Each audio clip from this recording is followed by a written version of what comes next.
Hello students. पिछले lecture में हम लोग कार्बोनिल कंपाउंड यानी कि एल्डिहाइड्स कीटोन को स्टार्ट किया था। ठीक, जहां आपको बताया गया था कि एल्डिहाइड्स कीटोनों को कार्बोनिल कंपाउंड कहते हैं क्योंकि इसमें कार्बोनिल ग्रुप होता है, CO ग्रुप होता है। वहां आपको बताया गया था कि कार्बन ऑक्सीजन डबल बॉन्ड आपस में जुड़े होते हैं डबल बॉन्ड से, और कार्बन की 2 वैलेंसी खाली होती है। ठीक, जिसमें आपको ये बताया गया था कार्बन की अगर एक वैलेंसी किसी एल्किल ग्रुप या एरिल ग्रुप से सेटिस्फाइड हो, दूसरी वैलेंसी हाइड्रोजन से सेटिस्फाइड हो, तो हमेशा एल्डिहाइड का फॉर्मेशन करता है। एक चीज और बताई गई थी कि जब कार्बन की दोनों वैलेंसी दो हाइड्रोजन सेटिस्फाइड होगा तो फॉर्मेल्डिहाइड बनता था, और एल्डिहाइडों में सबसे प्रिमिटिव मेंबर फॉर्मेल्डिहाइड होता है। ठीक, वहीं आपको यह भी बताया गया था जब कार्बोनिल ग्रुप के कार्बन की दोनों वैलेंसी दो अलग अलग या सिमिलर एल्किल या एरिल ग्रुप से सेटिस्फाइड होता था तो उसे कीटोन कहते थे। वहां एक चीज और आपको बताई गई थी कि जो एल्डिहाइड होता है मोनोवैलेंट होते हैं, यानी कि हमेशा कंपाउंड के टर्मिनल पोजीशन पे होंगे, एक सिरे पे होंगे। वहीं आपको यह भी बताया गया था कि जो कीटोन्स होते हैं ये बाई फंक्शनल ग्रुप होते हैं, यानी कि ये दो एल्किल ग्रुप के बीच में होंगे या कंपाउंड के बीच की सिचुएशन में होते हैं। और आपको एक चीज और बताया गया था कि कार्बन और oxygen carbonyl sp2 hybridised state में थे। कैसे था हम निकाल के आपको बताए थे। ठीक, sp2 हाइब्रिडाइज का मतलब होता है एक s ऑर्बिटल, दो p ऑर्बिटल आपस में इंटरमिक्स हुए होंगे, 3 नए हाइब्रिड sp2 कैरेक्टर वाले ऑर्बिटल प्रोड्यूस किए होंगे, जिनकी जो ज्योमेट्री होती है प्लेनर ट्राइगोनल होती है और इनका बॉन्ड एंगल 120 डिग्री का होता है। ठीक, और एक चीज और बताई गई थी इसका जनरल फार्मूला वहां, यानी कि बताया गया था एल्डिहाइड कीटोन या कार्बोनिल कंपाउंडों का जो जनरल फार्मूला होता है CnH2nO होता है। एक चीज ये भी बताई गई थी कि इस फार्मूले को फॉलो करते दो कंपाउंड ऑन होते हैं, अनसैचुरेटेड अल्कोहल और अनसैचुरेटेड ईथर। इसका क्या मतलब कि CnH2nO को फॉलो करते हुए 4 कंपाउंड आप बना सकते हैं, एल्डिहाइड कीटोन, अनसैचुरेटेड अल्कोहल और अनसैचुरेटेड ईथर। ठीक, उसी के आगे आज का हमारा टॉपिक क्या है, स्ट्रक्चर ऑफ कार्बोनिल कंपाउंड। यहां हम आपको ये बताएंगे कि कार्बोनिल जो ग्रुप होता है उसमें कैसे सिग्मा बॉन्ड जुड़े होते हैं, कैसे ऑक्सीजन जुड़ा होता है डबल बॉन्ड से, उसका ऑर्बिटल पिक्टोरियल ग्राम आप यहां सीखेंगे। तो यानी कि टोटल ओवरऑल CO ग्रुप के स्ट्रक्चर के बारे में आज हमको डिस्कस करने वाले हैं। ठीक, तो देखिए जैसे आपको तो पता है कार्बन की जो इलेक्ट्रॉनिक कॉन्फ़िगरेशन होता है, तो पहले लिख लीजिए इलेक्ट्रॉनिक कॉन्फ़िगरेशन ऑफ कार्बन, इस तरह से जाके लिखिए इलेक्ट्रॉनिक कॉन्फ़िगरेशन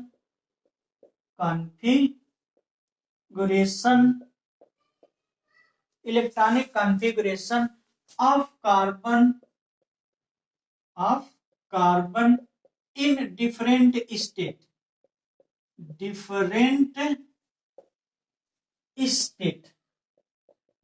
स्टेटों में कैसे होता है।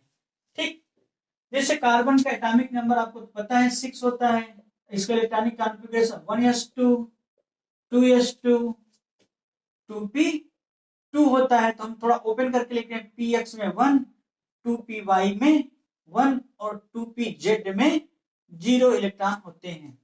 ठीक, ये तो इलेक्ट्रॉनिक कॉन्फ़िगरेशन ऑफ कार्बन। अगर हम इसको ऑर्बिटल के रूप में रिप्रेजेंट करें, जानते हैं कार्बन में 2 सेल होती है, पहली सेल और ये सब दूसरी सेल, क्योंकि इसके सब सेल के आगे 2 लिखा है तो दूसरी सेल हो गई।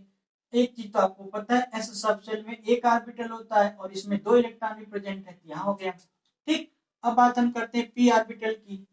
p सब सेल में 3 ऑर्बिटल होते हैं, कौन कौन, px py pz, एक इलेक्ट्रॉन रिप्रेजेंट किया गया हुंड के अकॉर्डिंग। ठीक, तो एक इलेक्ट्रॉन अभी pz वाला खाली है। अब इसको ग्राउंड, ये इलेक्ट्रॉनिक कॉन्फ़िगरेशन कहा जाता है ग्राउंड स्टेट। ग्राउंड स्टेट का मतलब कि जब इलेक्ट्रॉन अपनी मिनिमम एनर्जी में होते हैं तो उसे ग्राउंड स्टेट का इलेक्ट्रॉनिक कॉन्फ़िगरेशन कहा जाता है। और ग्राउंड स्टेट में जो इलेक्ट्रॉन अपने में होते हैं उनकी स्टेबिलिटी मैक्सिमम होती है।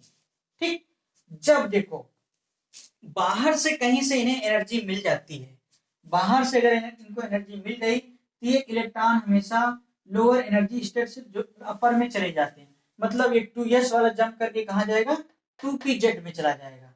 ठीक, तो कुछ इलेक्ट्रॉन कुछ इस तरह से हो जाएंगे, जब यहां से जंप करेगा तो एक बचेगा यहाँ। अब ये इलेक्ट्रॉन यहाँ पे जाएगा 2pz में चला जाएगा, ठीक 2pz। और इस तरह का जो इलेक्ट्रॉनिक कॉन्फ़िगरेशन होता है उसे कहा जाता है एक्साइटेड स्टेट का इलेक्ट्रॉनिक कॉन्फ़िगरेशन। ये कहा जाता है एक्साइटेड स्टेट का इलेक्ट्रॉनिक कॉन्फ़िगरेशन। अब क्या होता है, जैसे आपने देखा था कार्बोनिल ग्रुप में कार्बन sp2 हाइब्रिडाइज स्टेट में था और ऑक्सीजन भी sp2 हाइब्रिडाइज में था। sp2 हाइब्रिडाइज का क्या मतलब होता है, ये 2s वाला है, ये 2px वाला है और ये 2py वाला और 2pz वाला। होता क्या है कि जब एक 2ps ऑर्बिटल और दो p ऑर्बिटल 2py 2pz आपस में इंटरमिक्स करते हैं, यानी कि हाइब्रिडाइज स्टेट में आते हैं, इंटरमिक्सिंग हो तो same energy same shape same size के तीन नए ऑर्बिटल बनेंगे, क्योंकि तीन ऑर्बिटल टेक पार्ट, एक s का दो p का। तो तीन जब नए ऑर्बिटल जनरेट होते हैं जो उनका करेक्टर होता है हमेशा sp2 तीनों ऑर्बिटल sp2 करेक्टर वाले होते हैं। अब आप देख सकते हैं कि तीनों में भी एक ही इलेक्ट्रॉन ही है ना, एक एक इलेक्ट्रॉन है कि नहीं, 2ps में एक है, 2py में एक है, 2px में भी एक एक इलेक्ट्रॉन। जब एक एक इलेक्ट्रॉन इस सब में है तो इसका मतलब कि इससे जो नया ऑर्बिटल बनेगा जिससे हाइब्रिडाइज हुआ, तो हाइब्रिडाइजेशन में जब टेक पार्ट करेंगे तो कितने नए ऑर्बिटल जनरेट होंगे, तीन ही बनेंगे, क्योंकि हाइब्रिडाइजेशन का ये रूल होता है कि जितने ऑर्बिटल हाइब्रिडाइजेशन में टेक पार्ट करते हैं उतने ही नए हाइब्रिड ऑर्बिटल जनरेट होते हैं। तो ओवरऑल कुल कितने यहाँ पर ऑर्बिटल जनरेट होंगे, तीन, और क्योंकि तीन टेक पार्ट के और तीनों में sp2 करेक्टर, ठीक। अब आप यहाँ देख के बता सकते हैं एक ऐसा ऑर्बिटल है जो अनहाइब्रिडाइज है, उसकी जो एनर्जी होगी हाइब्रिड ऑर्बिटल से ज्यादा होगी। ये कौन सा है, 2pz वाला, ठीक। तो ये हाइब्रिड ऑर्बिटल हो गए, हाइब्रिड ऑर्बिटल, ठीक।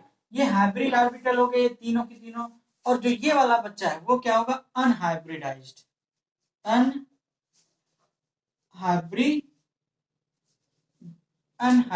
ऑर्बिटल। एक चीज समझ आपको आ गई होगी, कार्बन टेट्रावेलेंट क्यों होता है। कार्बन टेट्रावेलेंट इसीलिए होता है क्योंकि इसमें चार ऑर्बिटलों में एक एक इलेक्ट्रॉन होते हैं जो कि कहीं से पेयर अप हो सकते हैं चार बॉन्ड बनाते हुए, ठीक। इसी का मतलब ये चीज आपको समझ आ गई, कार्बन कैसे हाइब्रिडाइज हुआ, कैसे sp2 हाइब्रिड ऑर्बिटल बनाया है। अब बात आती है कि इस ऑर्बिटल को हम रिप्रेजेंट कैसे करेंगे। तो ये तो आपको समझ आ गया है कि देखिए हम आपको एक चीज बताए हैं, आप जानते भी होंगे कि हाइब्रिड ऑर्बिटल बनते हैं इसमें दो लोब होते हैं, एक बड़ा लोब और एक छोटा लोब। जो बड़ा लोब होता है उसे हेड कहा जाता है, जो छोटा लोब स्मॉलर लोब होता है वो टेल कहा जाता है। और जो हेड वाला पोर्शन होता है यही ओवरलैप करके क्या बनाता है, ये ओवरलैप करके हमेशा बनाता है क्या चीज, सिग्मा बॉन्ड। जैसे देखिए कार्बन के तीन हाइब्रिड ऑर्बिटल है कि sp2 sp2 sp2, तो कार्बन में हम तीन हाइब्रिड ऑर्बिटल चलिए बना देते हैं यहाँ पे, एक sp2 हाइब्रिड ऑर्बिटल उसका स्मॉलर लोब, ठीक। और ये तीनों ऑर्बिटल आपस में एक दूसरे से 180 डिग्री पे होंगे, तो कुछ इस तरह से। दूसरा ये sp2 का एक ऑर्बिटल, ये sp2 का दूसरा ऑर्बिटल, इसमें एक इलेक्ट्रॉन था हमने रिप्रेजेंट कर दिया, sp2 में दूसरे में ये भी था। अब हम तीसरे ऑर्बिटल की तरफ चलते हैं, तीसरे ऑर्बिटल में भी ये कौन सा हाइब्रिड है, sp2, इसमें भी एक ऑर्बिटल है। इतनी बात समझ आ रही है। अब देखिए तो ओवरऑल ये कार्बन की सिचुएशन हो गई, कार्बन में इतने हाइब्रिड तीन ऑर्बिटल थे, एक दूसरा और तीसरा, तीनों एक दूसरे से एक प्लेन में 120 डिग्री का बॉन्ड एंगल बनाएंगे, सभी एंगल 120 का। एक अभी देख रहे हैं कि अनहाइब्रिड ऑर्बिटल है जिसकी एनर्जी हाइब्रिड ऑर्बिटलों से ज्यादा होगी, ठीक। वो इन तीनों के ऑर्बिटलों के प्लेन के परपेंडिकुलर होगा, क्योंकि ये अनहाइब्रिडाइज्ड है, इसमें दो लोब होंगे जैसे पी ऑर्बिटल में होते हैं, ठीक। ये कौन सा है, 2pz वाला, 2pz वाला अनहाइब्रिडाइज्ड ऑर्बिटल है और इसमें भी एक इलेक्ट्रॉन है। ठीक, तो ये हमने बता दिया कार्बन की सिचुएशन। कार्बन का एटॉमिक ऑर्बिटल कुछ इस तरह से अरेंज होगा। चलिए अब हम देखते हैं ऑक्सीजन का इलेक्ट्रॉनिक कॉन्फ़िगरेशन कैसे होता है, क्योंकि कार्बोनिल में एक कार्बन एटम दूसरा एक ऑक्सीजन एटम होता है। ठीक, अब बात करते हैं इलेक्ट्रॉनिक कॉन्फ़िगरेशन ऑफ ऑक्सीजन। तो आगे इससे नए पॉइंट करके लिखेंगे, इसमें लिखिए इलेक्ट्रॉनिक कॉन्फ़िगरेशन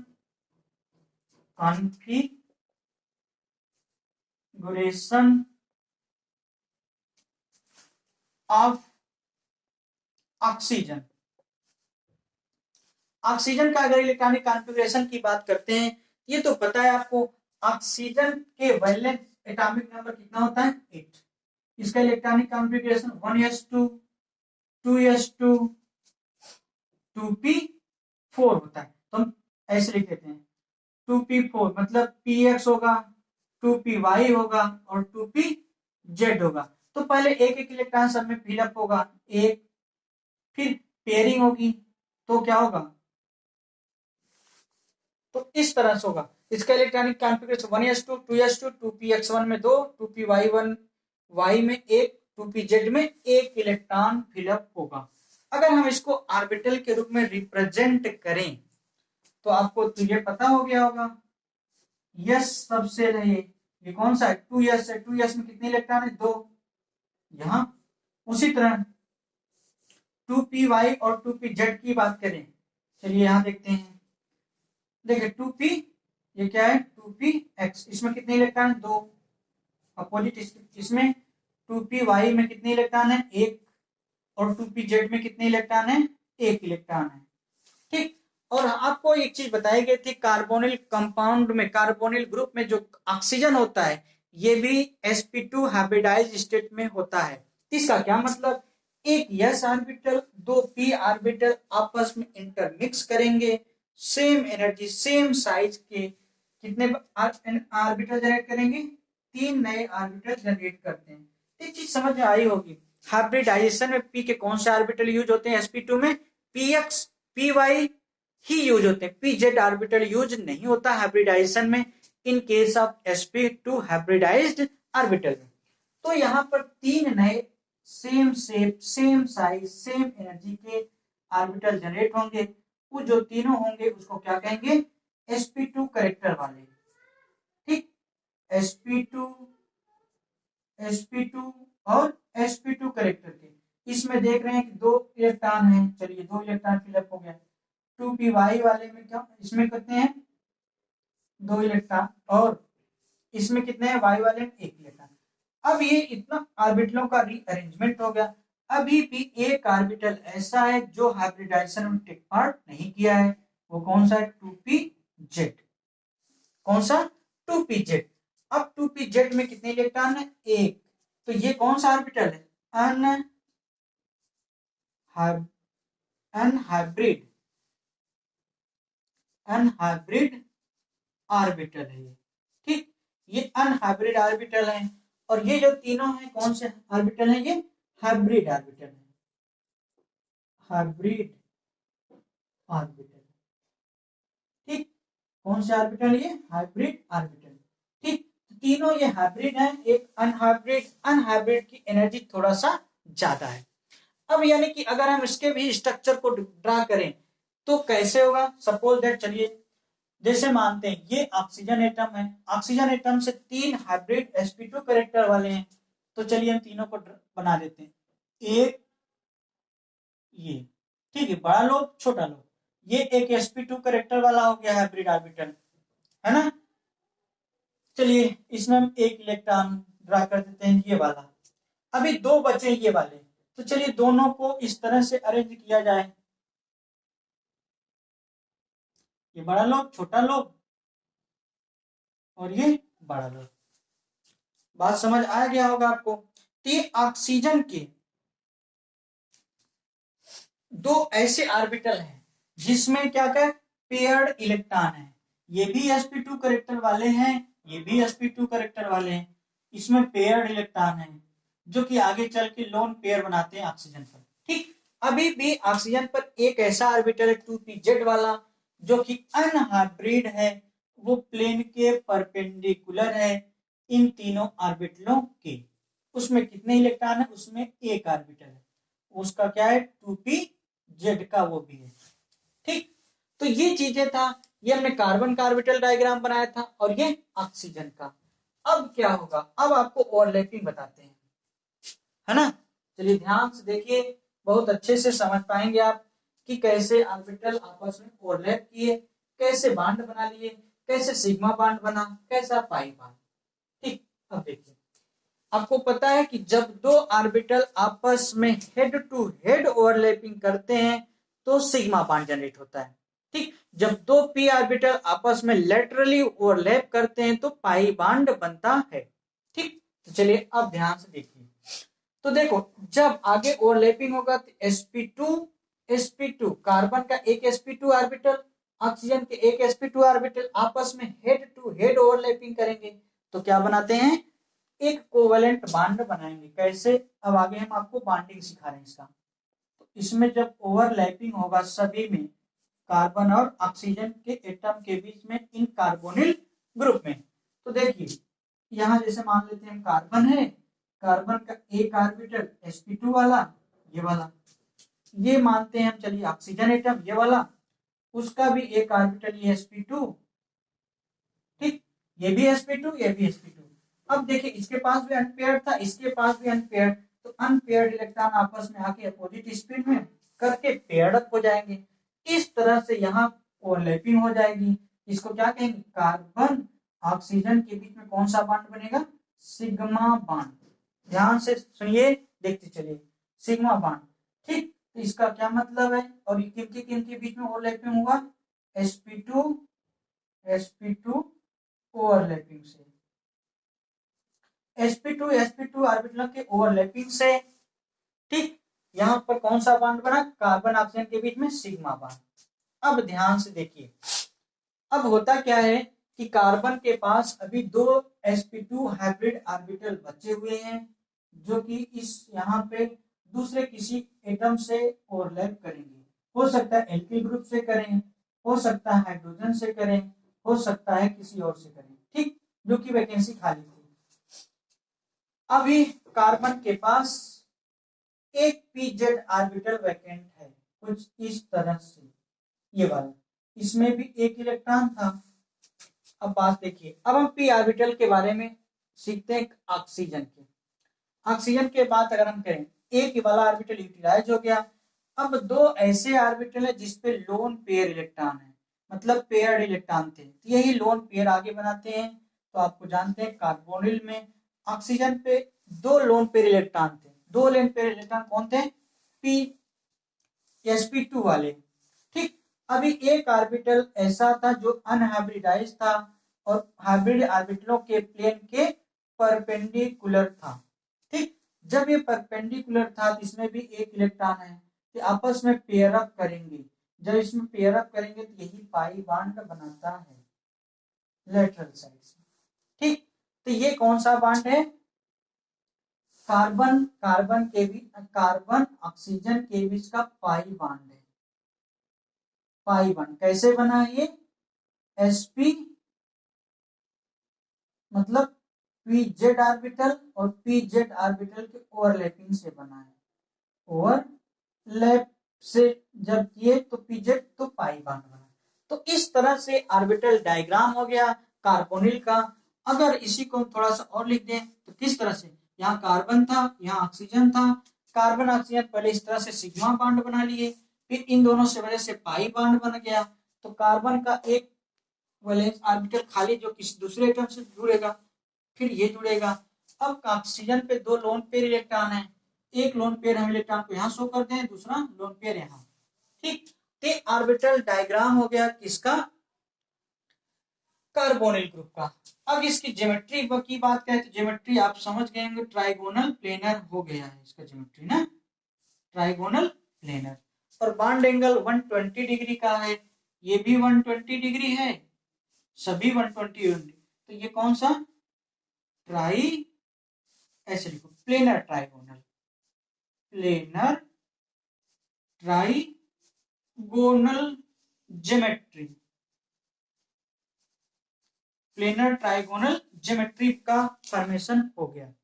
ठीक, तो ये था मॉलिक्यूल कार्बोनिल का ऑर्बिटल डायग्राम। ठीक, तो इतनी जितनी चीजें हम आपको बताए यहाँ, चलिए इसको लिख लेते हैं लैंग्वेज के फॉर्म में। ठीक, तो आपका ये टॉपिक कंप्लीट हो जाएगा। उम्मीद करते हैं ये आप ड्रा कर लिए होंगे। चलिए अब आगे देखते हैं ना। इसको इरेज करने के बाद जो सारी चीजें हाइब्रिडाइज हुआ, कैसे किया, ये सब सारी चीजें हम सिस्टमेटिकली आपको लिखा के बता देते हैं, तो बहुत अच्छे से आप इसको लर्न कर पाएंगे, सीख जाएंगे। याद नहीं करने हैं, इसको सीखना है, कैसे हुआ है हम आपको बता दिए हैं। ठीक, तो लिख लीजिए। अब चलिए हम स्टेटमेंट लिखते हैं। तो यहीं से शुरुआत करके आप पहले लिखिए इन कार्बोनिल ग्रुप, पॉइंट बना के ऐसे लिखिए, इन carbonyl group, in carbonyl group both carbon and oxygen, both carbon and oxygen, oxygen, both carbon and oxygen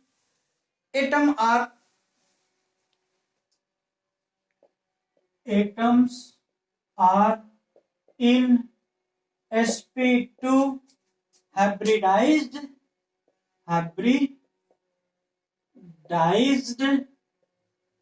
state। कहने का क्या मतलब, कार्बोनिल में दोनों कार्बन और ऑक्सीजन sp2 हाइब्रिडाइज्ड स्टेट में हैं।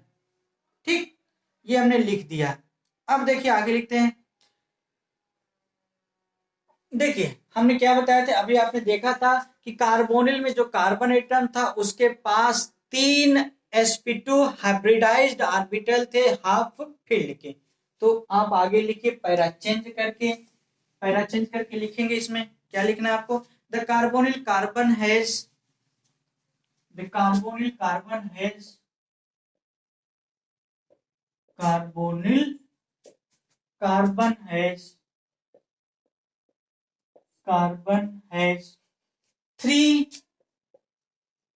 three half-filled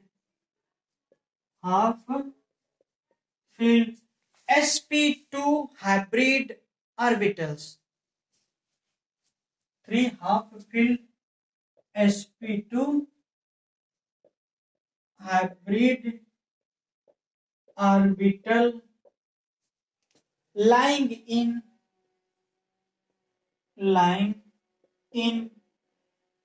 one plane, एक ही प्लेन में 3 sp2 hybridised half filled orbital होते हैं। किसके पास, कार्बन के पास। ठीक,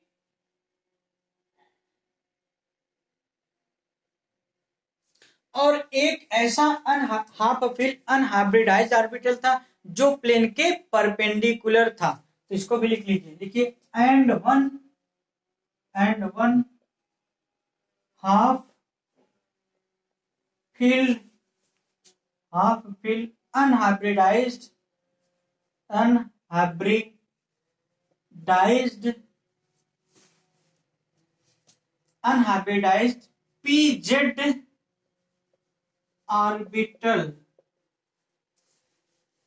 pz orbital lying perpendicular to the plane of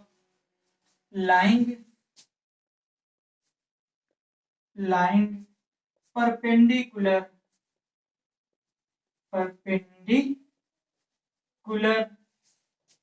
plane of hybrid orbital।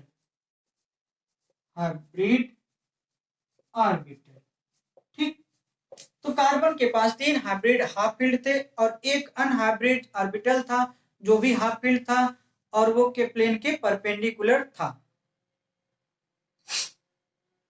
ठीक ना। अब बात करते हैं, देखिए जो कार्बोनिल का ऑक्सीजन था उसके पास 3 sp2 हाइब्रिड ऑर्बिटल थे जिसमें एक हाफ फील्ड था और 2 फुल फील्ड थे। तो आगे पैरा चेंज करके लिखिए the carbonyl oxygen atom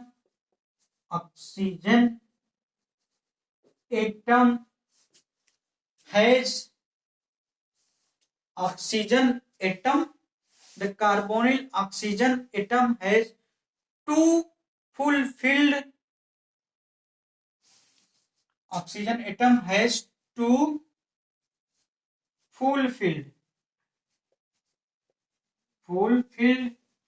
and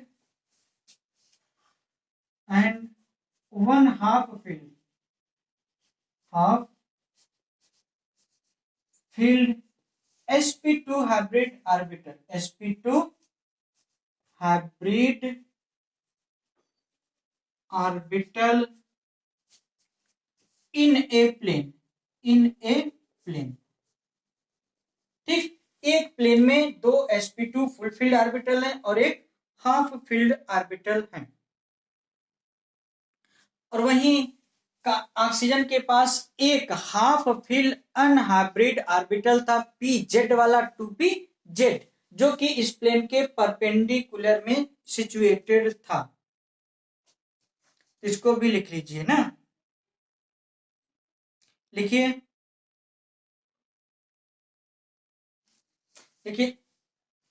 1 half field, para change करके लिखिए 1 half field unhybrid 2pz orbital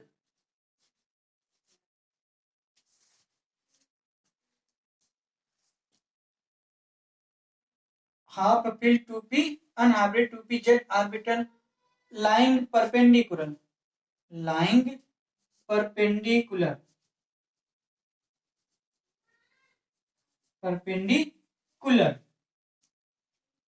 ठीक।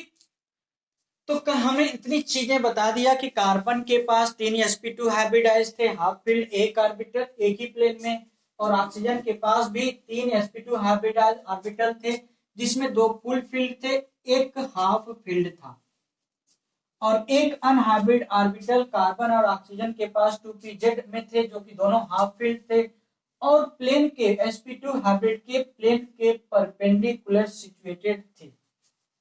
ठीक, अब होगा क्या कि sp2 हाइब्रिड ऑर्बिटल एक कार्बन का और एक ऑक्सीजन का आपस में ओवरलैप करेंगे और कार्बन ऑक्सीजन के बीच में सिग्मा बॉन्ड का फॉर्मेशन करेंगे, है ना। तो आगे आप लिखेंगे, आप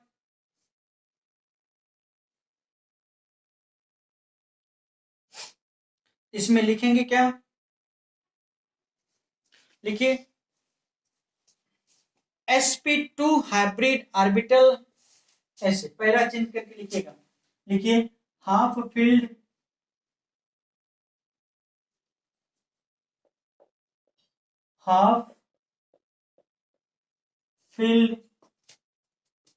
sp2 hybrid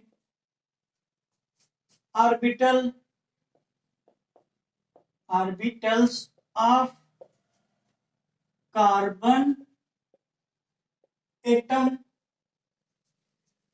and oxygen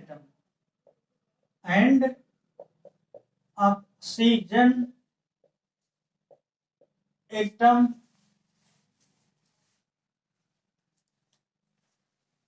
undergoes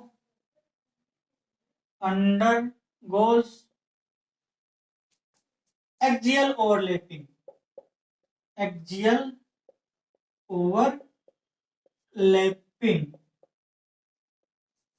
and form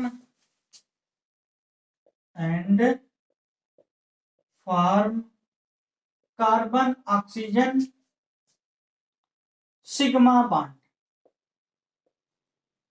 ठीक, ये हमने कार्बन ऑक्सीजन के बीच का सिग्मा बॉन्ड बता दिया।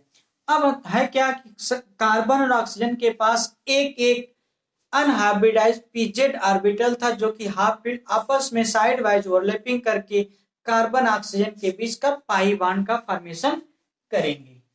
तो आप नेक्स्ट लाइन से लिखिए,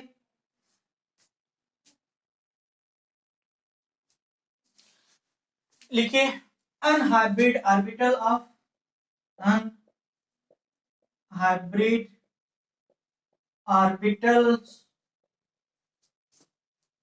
of oxygen atom, unhybrid orbital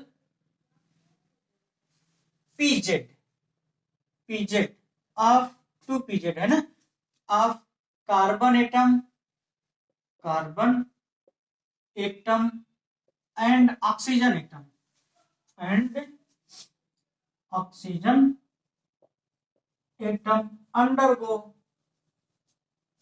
undergoes side-wise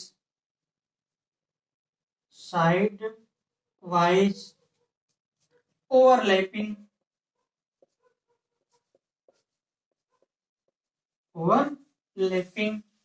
and form